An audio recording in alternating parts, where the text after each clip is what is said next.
Define Spirit Day Corps.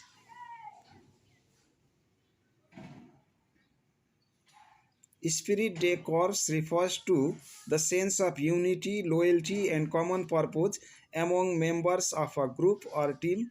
It is a shared feeling of friendship and mutual support that can contribute to the success of the group.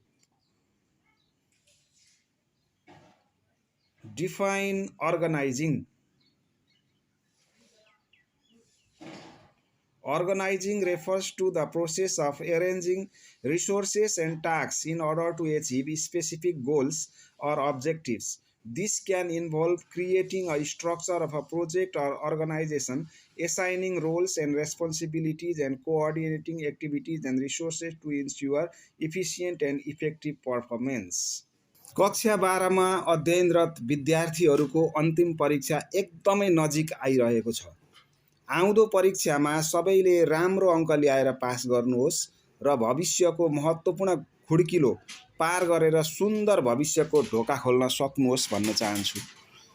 परीक्षा दिन तयार विद्यार्थीहरूलाई सहज होस् भन्ने उद्देश्यले कक्षा 12 को क्वेसन सेट बुकबाट बिजनेस स्टडीको सेटमा रहेका सम्पूर्ण प्रश्नहरूको उत्तर समावेश गरेर यो भिडियो तयार पारिएको छ।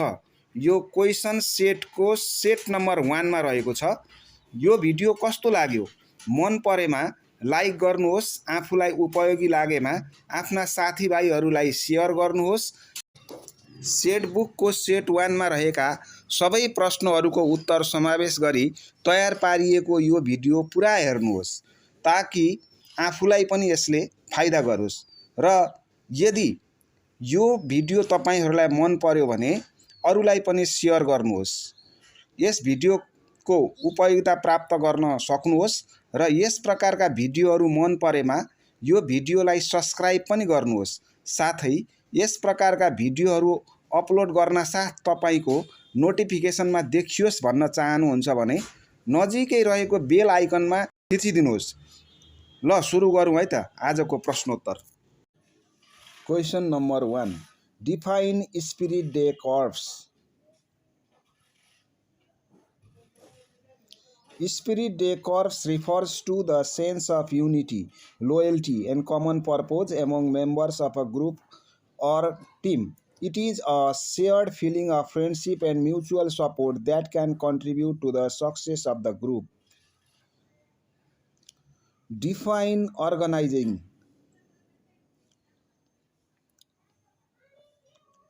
Organizing refers to the process of arranging resources and tasks in order to achieve specific goals or objectives. This can involve creating a structure for a project or organization, assigning roles and responsibilities, and coordinating activities and resources to ensure efficient and effective performance. What do you mean by laissez-faire leadership?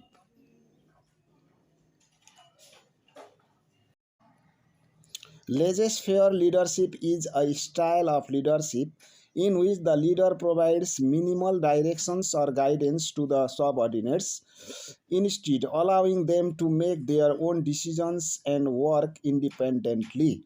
This approach can be effective when working with highly skilled and motivated team members, but may be less effective in situations where close supervision or guidance is needed. List out any two roles of family business.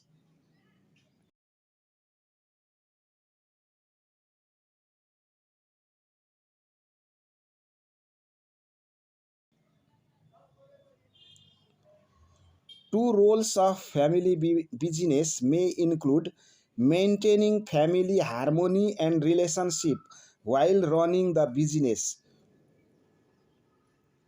passing on the business to future generations, and ensuring its long-term sustainability.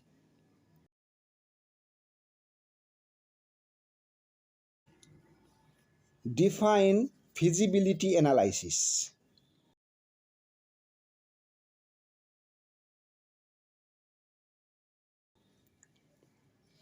Feasibility analysis refers to the process of assessing the viability and potential success of a project or business venture.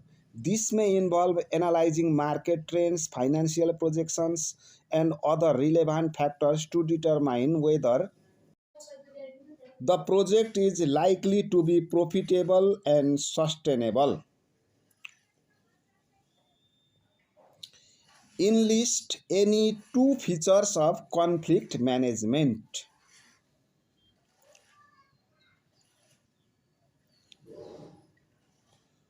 Two features of conflict management may include the use of active listening and effective communication to understand and address the underlying issues causing the conflict, the implementation of strategies to de-escalate tensions and promote a constructive and collaborative resolutions.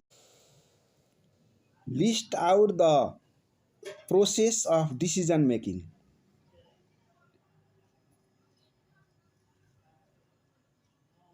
The process of decision making typically involves the following steps: identifying the problem or issues to be addressed, gathering and analyzing relevant information, generating and evaluating potential solutions, selecting and implementing the chosen solutions, monitoring and evaluating the result to determine whether adjustments are needed.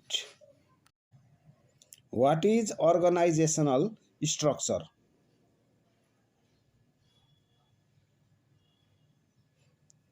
Organizational structure refers to the way in which an organization is designed and structured, including the hierarchy of authority, the distribution of roles and responsibilities, and the communication channels between different departments or individuals.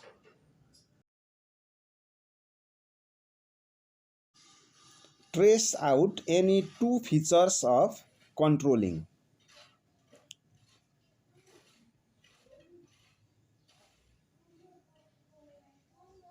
Two features of controlling may include the use of feedback and performance metrics to monitor progress and ensure that goals are being met. The implementation of corrective actions and strategies to address any performance issues or deviations from established standards.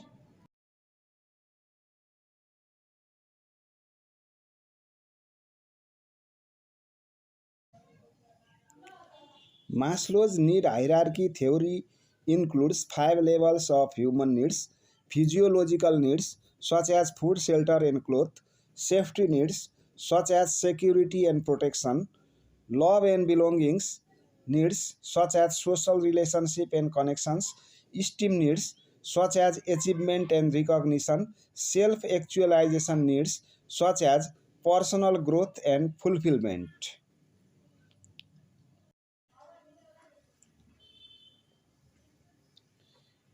Enlist the conflict management process.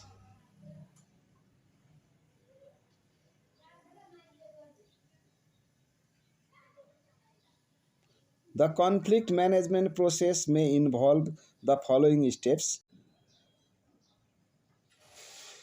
acknowledging and defining the conflict, identifying the underlying issues and interest of each party, generating potential solutions, evaluating and selecting the best solution, implementing the chosen solution, and monitoring and evaluating the results to ensure the conflict has been resolved.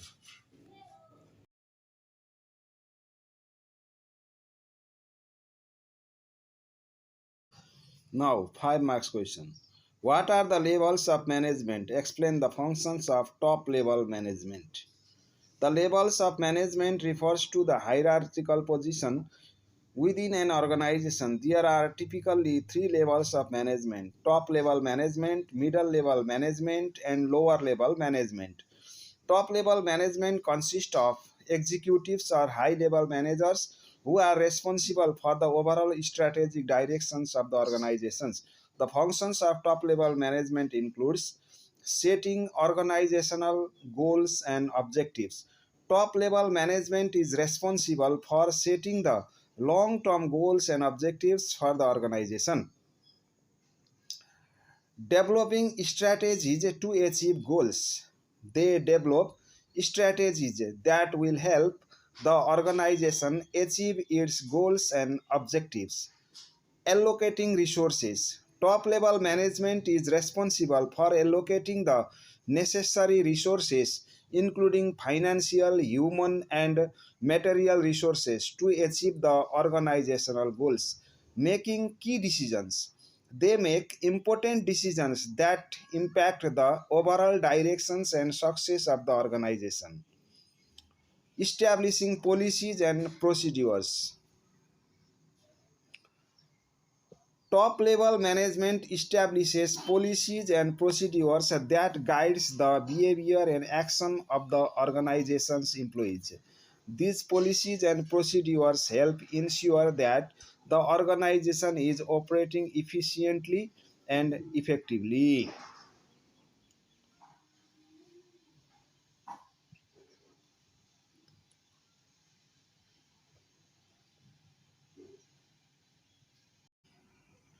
Briefly explain the limitations of administrative management theory by Henry Fayol.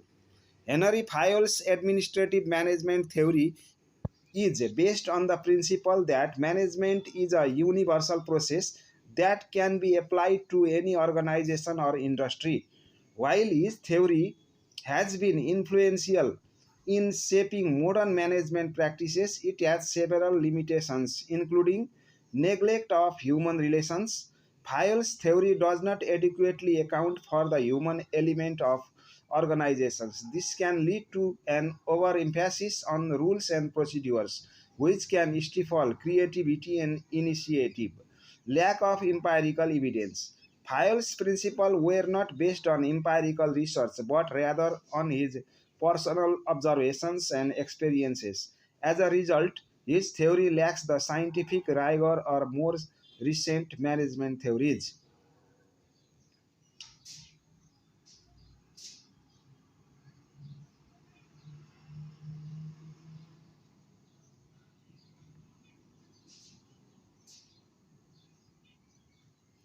Explain the different steps involved in decision making. The decision making process involves a series of steps that are followed to identify and solve a problem or make choices. The following are the typical steps involved in the decision making process. Identify the problem. The first step in the decision making process is to identify the problem or issue that requires a decision. This step involves defining the problem, gathering relevant information and understanding its causes, generate alternatives. The next step is to identify and generate a range of possible solutions or alternatives. This step may involve brainstorming, researching, and analyzing potential options. Implement the decision. Once a decision has been made, the next step is to implement it. This may involve communicating the decisions to relevant stakeholders, allocating the resource, and creating an action plan.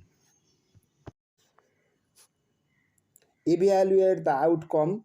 The final step in the decision making process is to evaluate the outcome of the decision.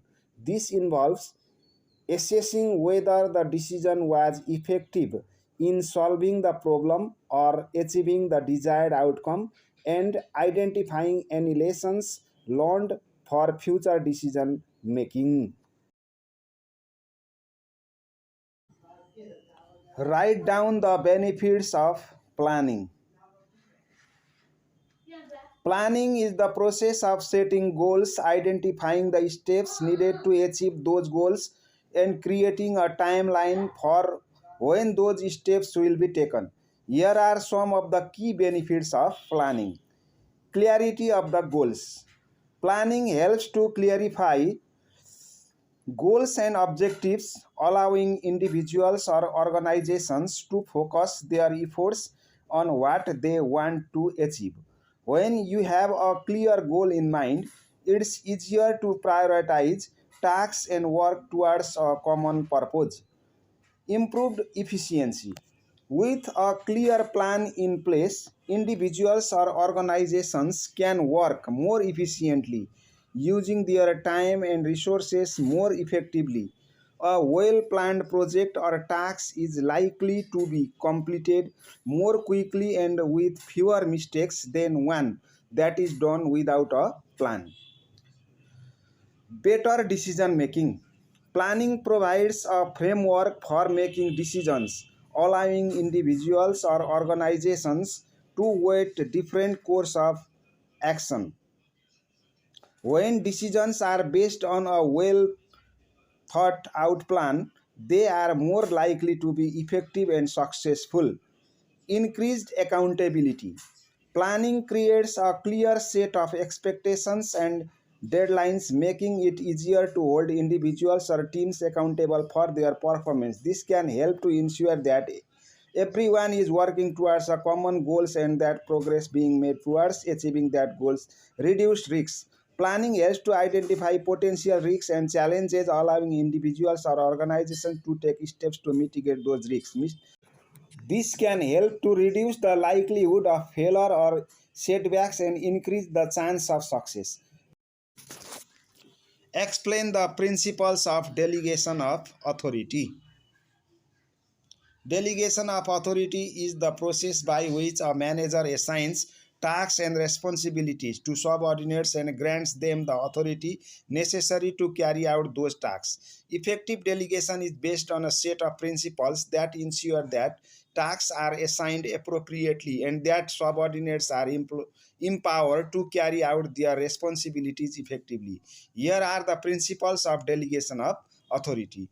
Clear objectives. The manager should clearly define the objectives of the task being delegated. The subordinates should understand what is expected of them, including the outcomes that need to be achieved and the esteem frame for completion. Capabilities and skills. The manager should ensure that the subordinates has the necessary capabilities and skills to complete the task. The manager should assess the subordinates' abilities and provide any necessary training to enable the subordinates to carry out the task effectively. Authority and responsibility. The manager should grant the subordinate the necessary authority to carry out the task. This includes decision making authority and the power to use resources necessary for the completion of the task. The subordinates should understand the extent of their authority and the responsibility that comes with it. Accountability. The subordinates should be held accountable for the completion of the task. The manager should establish clear metrics to measure the subordinates' performance and provide feedbacks and coaching to ensure that the subordinates is on track. Monitoring. The manager should monitor the progress of the tasks, providing guidance and supports as needed. As needed. This includes periodic checks-in to ensure that the task is on track and providing feedback to the subordinate on their performance. Feedback. The manager should provide feedback to the subordinate on their performance. This includes both positive feedback to reinforce good performance and constructive feedback to help the subordinate improve.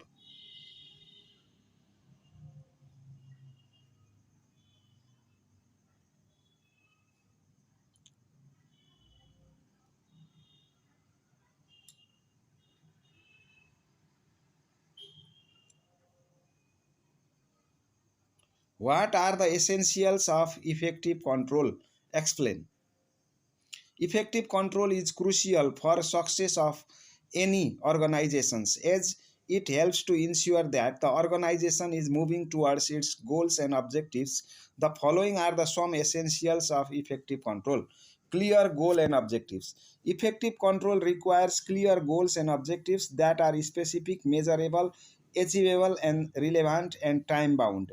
These goals and objectives provide a basis for evaluating performance and measuring progress towards achieving the desired outcomes. Standard and benchmarks. Establishing standards and benchmarks are essential for effective control. Standards and benchmarks serves as a yardsticks to measuring performance and help in identifying deviations from the desired performance. Responsibility and accountability. Effective control requires clearly defined roles, responsibilities, and accountability. Individuals, responsi- Individuals responsible for achieving the desired outcomes should be held accountable for their performance, and the corrective actions should be taken if necessary. Flexibility and adaptability. Effective control should be flexible and adaptable to changing circumstances. This allows for adjustment to be made to the control system to ensure that it remains relevant and effective in achieving the desired outcomes. Monitoring and evaluation. Effective control requires monitoring and evaluating performance against established standard and benchmark. This helps in identifying deviations from the desired performance and taking corrective action to ensure that the organization is moving towards its goals and objectives. Feedback mechanism. An effective control system should have a feedback mechanism that provides information on performance to those responsible for achieving the desired outcomes. Feedback helps in identifying areas that require improvement and taking corrective actions.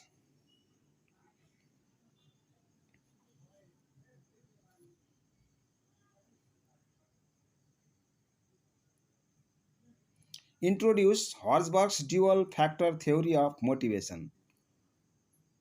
Horsbach's factor theory of motivation, also known as the two factor theory, was developed by psychologist Frederick Horsbach in 1950s. The theory is based on the idea that there are two types of factors that influence employee motivation and job satisfaction: hygiene factor and motivation factor. Hygiene factors, also known as maintenance factors, are the basic factors that must be present in the work environment for employees to be satisfied with their job. These factors including things like adequate pay, job security, safe working conditions, fair company policies, and good working relationship with co-workers. If these factors are not present, employees are likely to be desired with their job and any experience feeling or apathy. On the other hand, motivators are factors that lead to job satisfaction and motivation. These factors include things like opportunities for personal growth and development, recognition for good work, meaningful and challenging work, and sense of achievement. Horsburgh believed that these factors were essential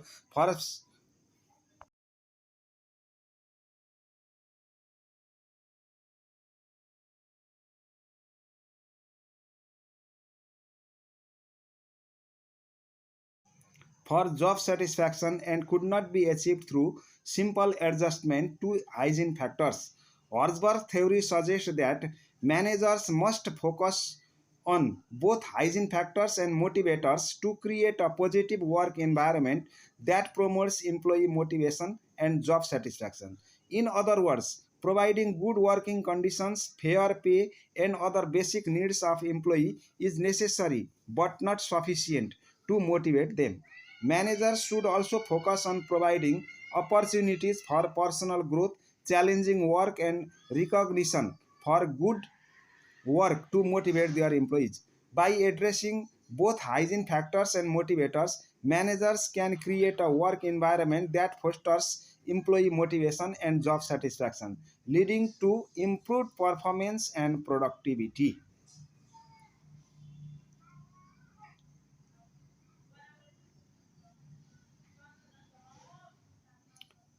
What makes supervision effective in organization?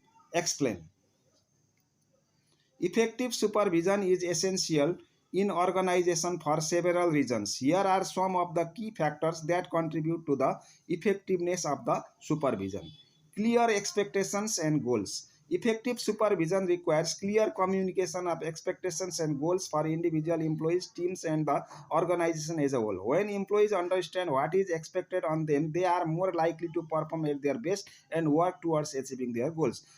Support and guidance. Supervisors should provide support and guidance to their employees to help them succeed in their role. Providing training and development opportunities, offering feedback and coaching, and addressing any issues or concerns that arise.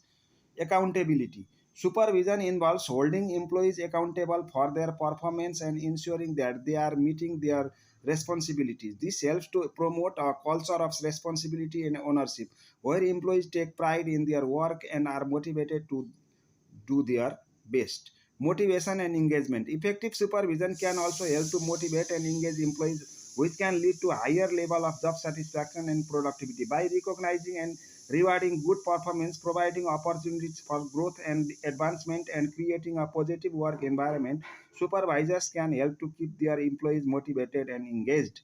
Communication and collaboration. Supervision also involves fostering communication and collaboration among employees and teams. By encouraging open communication and collaboration, supervisors can help to build a strong team dynamic and ensure that everyone is working together towards common goals.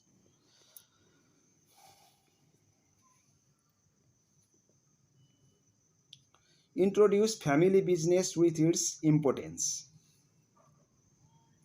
A family business is a company that is owned and operated by members of the same family. This business can range from small moms and pop shop to large multinational corporations. Family business are an important part of the economy, accounting for a significant portion of the world's GDP and providing employment for millions of people.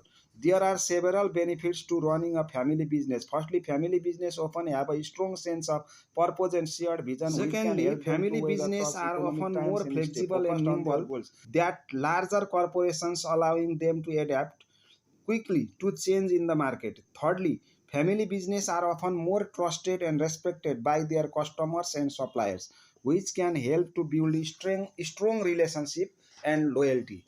However, there are also challenges associated with running a family business. One of the main challenges is managing the complex dynamics between family members who work together. Family members may have different ideas about how the business should be run, which can lead to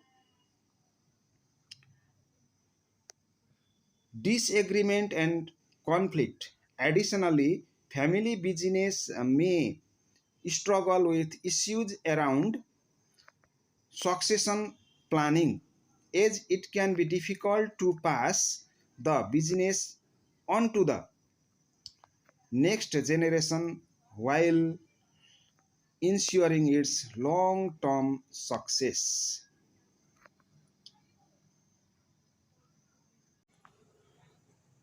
Give a general outline of the structure of a business letter. A typical business letter generally includes the following components. Sender's address. The sender's address, also known as the return address, is typically located at the top of the letter and includes the sender's full name, job title, company name, and street address. Date.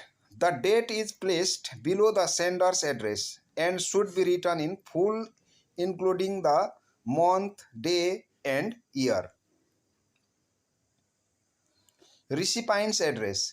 The recipient's address is placed below the date and includes the recipient's full name, job title, company name, and street address. Salutation. The salutation, also known as the greeting, is placed below the recipient's address and is used to address the recipients.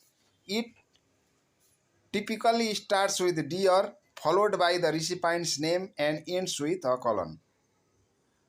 Body. The body of the letter is where the message is conveyed. It is typically divided into paragraphs and should be concise, clear, and professional. Closing. The closing is placed below the body of the letter and typically includes a brief statement such as sincerely or best regards, followed by a comma. Signature. The sender's signature is placed below the closing and should be signed in ink.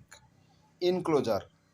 If the letter includes any attachments such as a resume or proposal, they should be listed below the signature line. CC, it is the last part.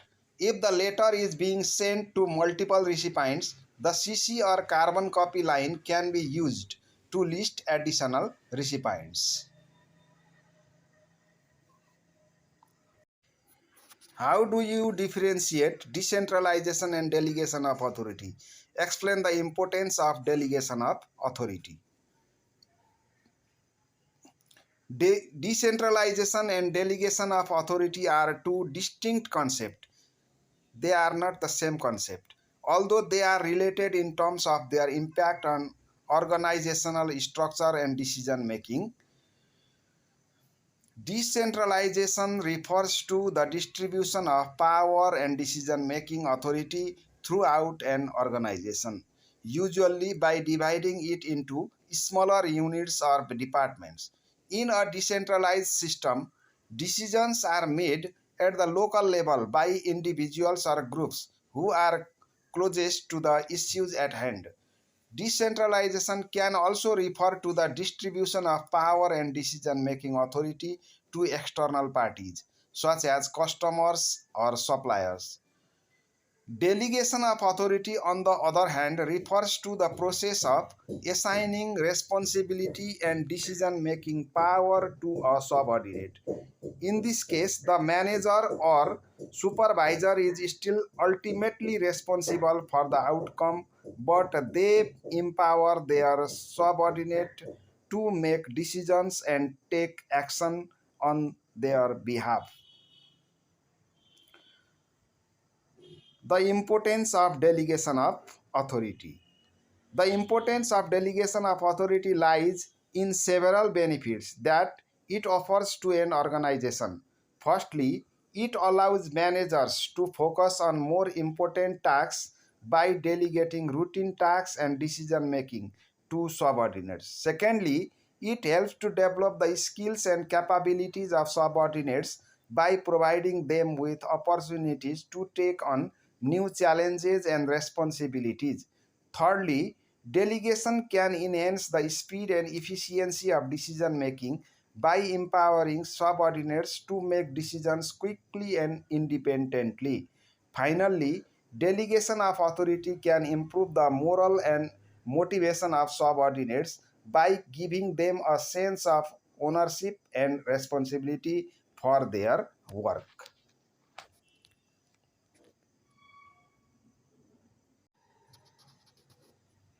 What is communication?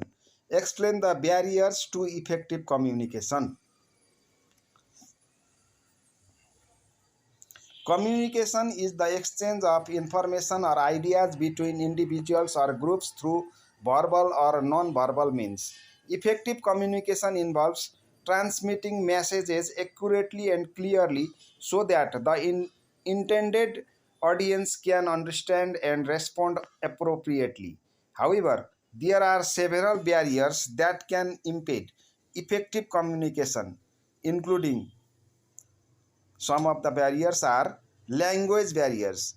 When the senders and receivers of a message speak different languages or have different levels of language proficiency, misunderstanding can occur. The next barrier is cultural barriers. Different cultures may have different communication styles, norms, and values, which can lead to confusion or misinterpretation. Psychological barriers. These includes personal biases, assumptions, or emotions that may interfere with a personal ability to listen, understand, or communicate effectively. The next barrier is physical barriers. These includes distance, noise, and other environmental factors that may make it difficult to transmit or receive message clearly. Technological barriers. When technology fails or is not used properly, it can hinder communication. Perceptual barriers. Differences in how people perceive or interpret information can lead to misunderstandings. Organizational barriers. When communicational channels are unclear or hierarchical structures prevent effective communication, it can be difficult to convey message accurately. Attitudinal barriers. When a person is not open to listen or considering difficult perspective, it can be difficult to communicate effectively. Overcoming these barriers requires effective listening, clarifying misunderstandings, using appropriate language and tone, and being aware of cultural differences and individual needs. Describe the different styles of leadership and discuss the qualities of a democratic leader. There are several different styles of leadership, including authoritarian, democratic, laissez-faire, transformational, and, and transactional leadership. Each style has its own set of characteristics and approaches to managing and motivating people. Authoritarian leaders tends to be highly directive and focused on achieving goals, often using a top-down approach to decision making. They typically rely on a rigid chain of command with little input from subordinates. In contrast, democratic leaders are more collaborative, seeking input from team members and empowering them to make decisions. Laissez-faire leaders are hands-off, providing minimal guidance or oversight and letting their members take the lead. Transformational leaders are charismatic and inspirational, encouraging their team to strive for a shared vision and work towards self improvement. They focus on personal growth and development, often monitoring and coaching their team members. Transactional leaders, on the other hand, focus on rewarding good performance and punishing poor performance, using incentives and consequences to motivate their team. In terms of qualities, a democratic leader is typically someone who values participation and collaboration and who encourages open communication and feedback. They listen to and consider the ideas and opinions of their team members, but ultimately make decisions based on what is best for the groups as a whole. They also tend to be supportive and empathetic, creating a positive work environment where team members feel valued and empowered. Additionally, a democratic leader must have strong communication skills, be able to delegate effective and have a good understanding of their team's strengths and weaknesses.